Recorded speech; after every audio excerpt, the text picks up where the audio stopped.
ঝিনাইদহে বিভিন্ন সময় চুরি হওয়া ও হারিয়ে যাওয়া মোবাইল ফোন উদ্ধার করে গ্রাহকের কাছে ফেরত দিল জেলা পুলিশ।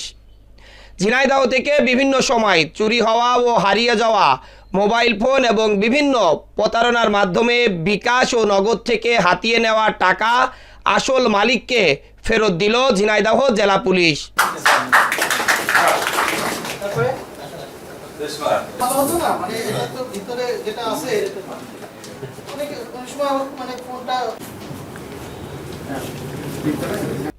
এই উপলক্ষে আজ বেলা 12টার দিকে জেলা পুলিশ সুপারের সম্মেলন কক্ষে এক প্রেস বিজ্ঞপ্তির মাধ্যমে 84টি মোবাইল ফোন ও 64,410 টাকা আসল মালিকগণের কাছে হস্তান্তর করা হয়। এ সময় উপস্থিত ছিলেন অতিরিক্ত police super Imran Zakaria, DB পুলিশের ওসি আব্দুল হাশেম সহ ঝিনাইদহ সাইবার ক্রাইম ইনভেস্টিগেশন সেলের টিমের সদস্যরা।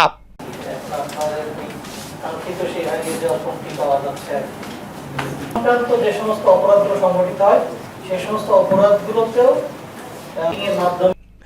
বহুদিন পরে খোয়া যাওয়া টাকা ও হারিয়ে যাওয়া মোবাইল ফোন পেয়ে গ্রাহকরা ঝিনাইদহ জেলা পুলিশের উপর খুশি হয়েছে।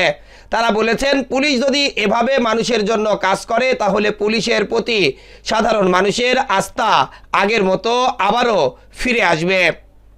এ সময় জেলা পুলিশও মহা খুশি প্রকৃত মালিকগণের কাছে মোবাইল ফোন ও টাকা ফেরত দিতে পেরে।